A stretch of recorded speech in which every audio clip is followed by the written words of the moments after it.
kulankan oo ay kaga hadlayeen qaybaha kala duwan ee bulshaweynta ku dhaqan degmadani taariikhiga ee Taleex arrimaha ammaanka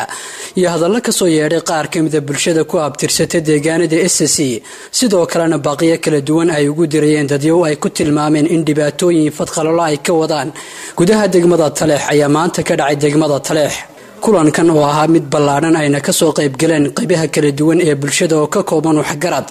aqoon-yahano haween dhalinyaro iyo mas'uuliyiin kale ayaa waxa ay dhamaantood ku dheeraadeen dadyowgii ka hadlay kulankani arrimaha ammaanka iyo xasiloonida deegaanka iyagoona geesta kale ugu baaqay dadyow ay ku sheegeen in dhibaatooyin ay ka wadaan degmada Taleex in ay dhibaatada ka daayaan deegaankooda iyo waliba sidoo kale in beesha ugaaryahan ay dhamaantood ka soo qayb galaan shirweynaha beesha uga socda degmada Sarmaayo ee uu gogashiisa dhigay garaadka beeshaasi garaad Salabaan garaad Maxamed garaad Maxamuud haddaba waa kuwan dadyowgii ka soo qayb galay kulankani oo arrimahaas ka hadlaya daan nahay degmada reer Taleex waxaanu soo dhaweynaynaa madaxweyne ku-xigeenka Puntland Cabdisaad Cali Shire annaga oo baaq u dirayna dadka la yiri waxay yiraahdeen waxaanu weerarnaa Taleex oo madaxweyne ku-xigeenkii u dhashay baan u diidanaa inuu yimaado qasna ka wada annagoo beesha reer Taleex raali ka bani waxaanu u diranaa inay naga joogaan haddii ay qas wadaan haddii ay wanaag wadaan wanaagaan wadno wiilka ma soo dhaweynaa waxaanu kale oo aanu leenahay gogosha taala Sarmaayo ee ugaariyahan lagu heshiisiinayo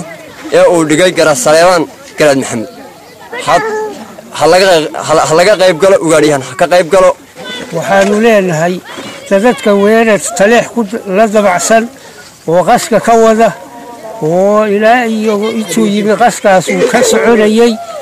waxaanu leenahay uma baahni baanu leenahay يا عبد الله حسن بانو كدحل annaga iyo in Cabdulla Xasan dibadiisna waa ku beeranay waa joognaa uma baahnin Taleex wax lagu soo weeraro oo qas loola yimaado يا الإسلام فيه والهين اللي هي وحي قص وضو وإلى النجشوك. waxaan ku faraxsanahay madaxweyne ku-xigeenka yaga Cabdisamed Cali Shire oo noogu yimid magaalada Taleex aad iyo aad ayaan ugu faraxsanahay waxaanuna u diraynaa hambalyo waxa weeye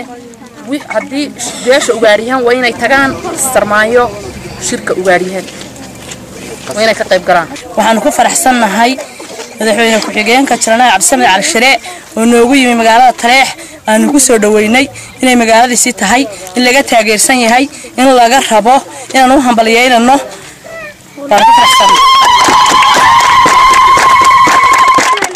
waxaan baa qudirayaa oo la hadlayaa qoliyaha maxaan ilaahdayay dhulmahante oo rag iyo dumar bale ilaa Taleex maxaan dhahay waa weerareenaa waxaan leeyahay walaalayaal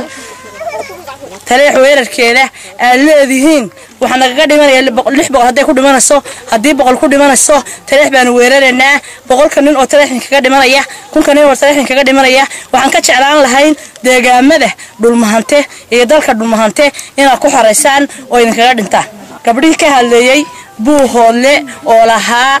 madaxweyne ku-xigeenka Puntland Jalana Cabdisamed Cali Shire Taleex kama talin karo wax kama aha waxaan idin sheegayaa walaalayaal Cabdisamed Cali Shire inuu Taleex u dhashay inuu xuduudiisa ku aasan yihiin inuu nin Taleex ka weydiinayn inuu nin isaga wax ka weydiiyo ma nin wax ka weydiinayn inuu nin ka heebaysan lahayn Cabdiraxmaan Jaamac Xashi Cabdiraxmaan Wadani Somsa TV degmada taariikhiga ee Taleex